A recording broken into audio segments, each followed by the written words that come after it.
When I got saved, I had a woman come to my house. She walked in. She looked around, and I had all kinds of things from my past. I didn't know. I had hands made out of pure silver that were used at satanic rituals. I didn't know that I used for tapper candles for certain spells. I had cobra candles. Richard and I had our spirits written on pewter dishes and stuff, and very expensive stuff Richard's mother had bought for us when I was in the occult. Really, she just went out and bought the stuff. Well, this woman walked in and she looked around and she said, now innocent stuff like a pewter cup with my name on it, with the name of my spirit guide, so-called, on it, and my astrological sign. You wouldn't think anything was wrong with that. It was just a pewter cup. But she said to me, why do you have this in your house? What are you going to do with this? I said, I don't know. Is there anything wrong with it? She said, Carol, why would you want any of that in your house?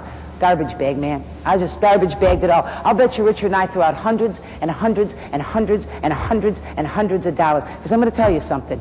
Ain't no money, ain't no price tag that's going to let the devil in my house, period.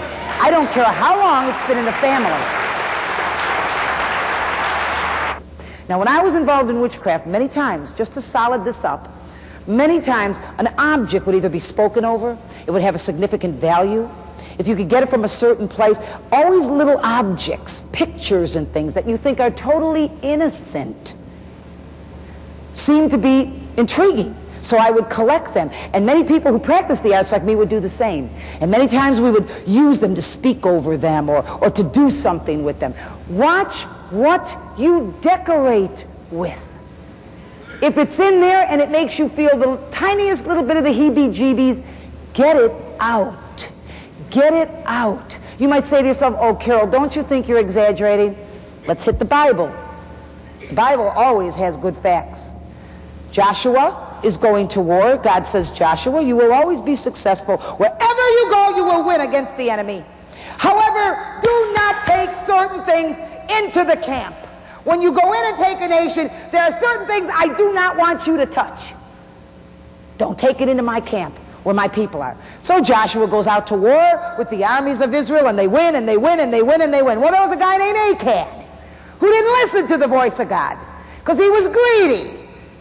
It says that Achan brought home to the camp bars of gold and silver. Now, you don't get bars of gold and silver out of someone's house. He was in the temple. That's where the bars of gold and silver are. Study your Bible. You'll see I'm right. It also says they took a Babylonish, very colorful garment, like a coat. Whenever anything in the temple dealt with a particular deity, you would put out a mantle and you'd go before the deity and worship him. And on the back of your coat usually was a picture of that deity or something that was attached to that. Well, Achan didn't think there was anything wrong with it, man. Hey, it was really expensive and really nice, and what's the harm? It's just a thing. And he took it and he snuck it into the camp of Israel and hid it in his tent. No big thing, just a cape, just cloth, just weaved. What's the problem, folks? Well, the problem is whenever Israel went out to fight again, the enemy overtook them. Now watch, it overtook them. They were losing against the enemy. So Joshua gets all upset and falls down on his face and starts blaming God, which a lot of us do, including me. Well, why is this happening? After all, you're the one who said go into the nations. You're the one who said we'd always win. You're the one who said we have the victory. Why are men dying? What's happening? God said to Joshua, read it, get up off the floor now, like a man, stand up. He said, you have the accursed thing in the camp. Get it out. Now, what's the problem, folks? It's just a Babylonish robe. What's the problem? What the problem is God said, there are things attached to those things. And I don't want them amongst my people, because when they're amongst my people and you go against the enemy, you lose. You got cancer in the house, financial difficulty, rebellious children, sickness, poverty, oppression, depression. Check and see if you have the accursed thing in your house, and then when you come against the enemy, you won't lose.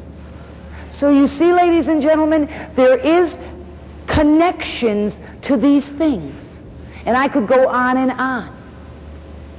We need as a church to go home and clean house. You teenagers who have all these trashy CDs and tapes in the house that are rotting your brains and making these unsaved men and women richer than you could ever imagine in your wildest dreams. It's time to get the trash out of your house.